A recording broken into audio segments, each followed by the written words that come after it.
I hope you're well. Today's chapter is a very special one. It's called chapter 38. It's about the paradox of virtue. This is a very important chapter of the Tao Te Ching, because living within your own nature is one of the phenomenal time of your life, especially in this day and age, with all the technological changes and artificial intelligence. Let me explain. So, we all know that the significance of the changes that is heading in front of us. We must be prepared for this one.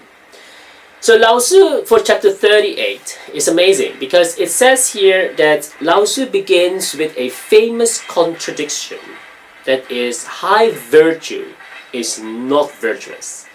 Therefore, it has virtue. So what does it mean by high virtue? So a truly good person, as you know, isn't even aware that they're being good.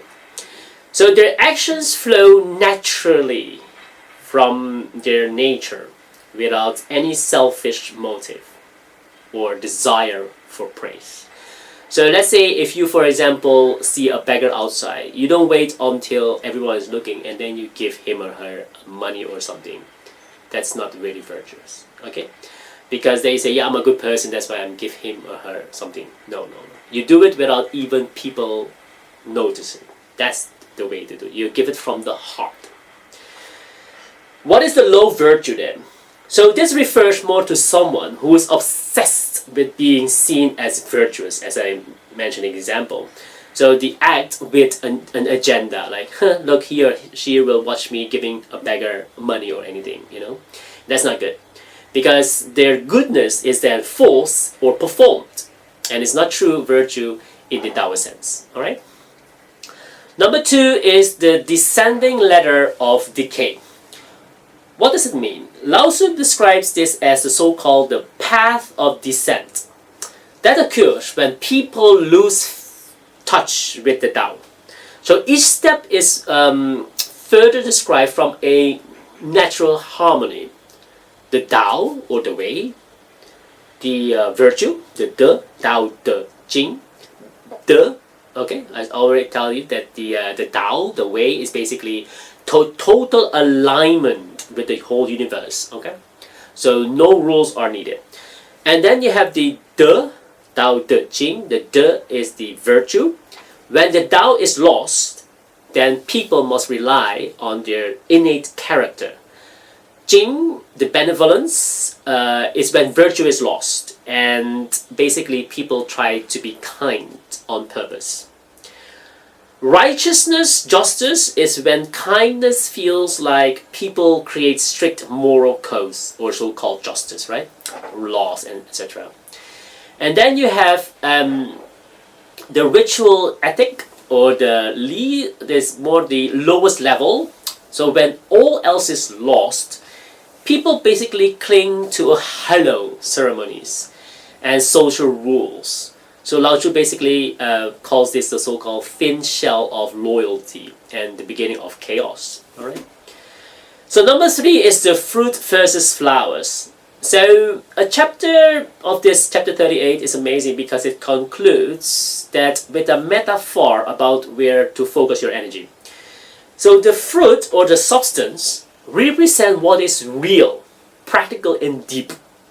The great person dwells in this core reality. It's more like result driven. The flower serves more like a superficial knowledge or outward appearance, like beautiful, right? And phony politeness. So it looks beautiful, but it has no lasting value and leads to folly.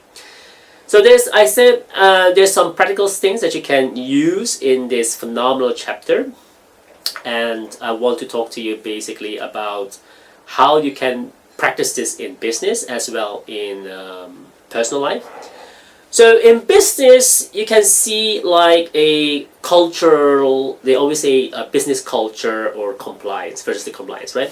So the low virtue approach, or so-called the rules in the company, a company that has like huge amounts, like 50+ page or employee handbook has to be presented when you start working, and forces everyone to attend this so-called value workshop. It pays very poorly because it has a toxic culture. This is the so-called, what Lao Tzu say, the thin shell of loyalty. And this is the organizational culture that is very toxic, because then you don't trust people. That's why you give this so-called handbook out. So the other one is the high virtue, which is better in a corporate sense. A business culture which has high virtue, meaning that a business where the founders or the people, the leaders there, they treat people with genuine respect and pay fairly. So there are fewer rules because there is a natural alignment. Employees automatically work hard because they have a mission statement or a vision of the company. So they know that because of the environment feels so right. You can feel that it's so natural. So that's the reason why I like about those corporations which has really high ethics and high virtues, so-called. So the application, what you can do is like the quality of the product will be amazing because people will work hard automatically, not because the leader said so. It's because they feel that they are being valued. Okay?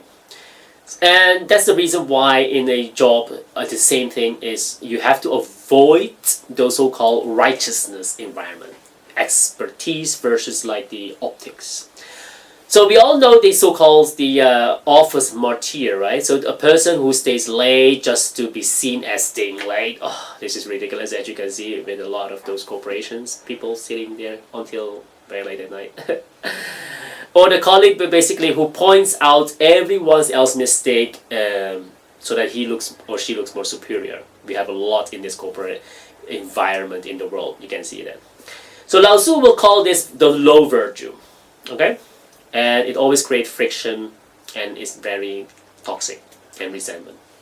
All right, so substance contribution, a person practice this particular chapter 38 will be more excellent and also quietly do it in a natural sense. So they don't need basically a pat on the back because they know their own stuff and their own virtues, that it is the highest form. So in meetings, speak only when you have something of substance to say, okay, or to add. Because don't speak just because you have to show off or show the boss that you want to ask something or trust that your results, you want to talk about it instead of let the result speak for itself. So in personal life, I like about this is basically authenticity versus the ethic. So think of the difference between a polite friend who says all the right things but isn't there when you're in trouble. That's why I said to you to test your friends. You have to have something in mind that you need their help first. Like for example, let's assume there is you forget, you have a flat tire and you call your company, but your company said it's Friday night, I'm not coming, and you call your friend. That's your good friend if he says I'm coming regardless of what, and those kind of things. So this is how you can test out your own personal friendship. So these are true friends, and these I luckily have in my life, just a handful, and I'm glad that I'm also for them. So social media, we often see that the flower, people like to post their good things and they always want to have the likes. And that's very bad because that is the stranger liking you, but it's not really adding value to you. So practice the invisible kindness. So do something helpful for someone, let's say today or tomorrow, without telling a soul. Like I said about the example, if you want to give a beggar or anyone money and without anything in return, not even a applause or anyone looking at you, that is the way to do things. Then you move basically the real goodness in you and not the fakeness what we all see in this world. Alright? So I hope this chapter 38 will help you, and let's go to the next chapter. Thank you very much. If you haven't subscribed, please subscribe or just share this video with someone that you think might be helpful. Bye.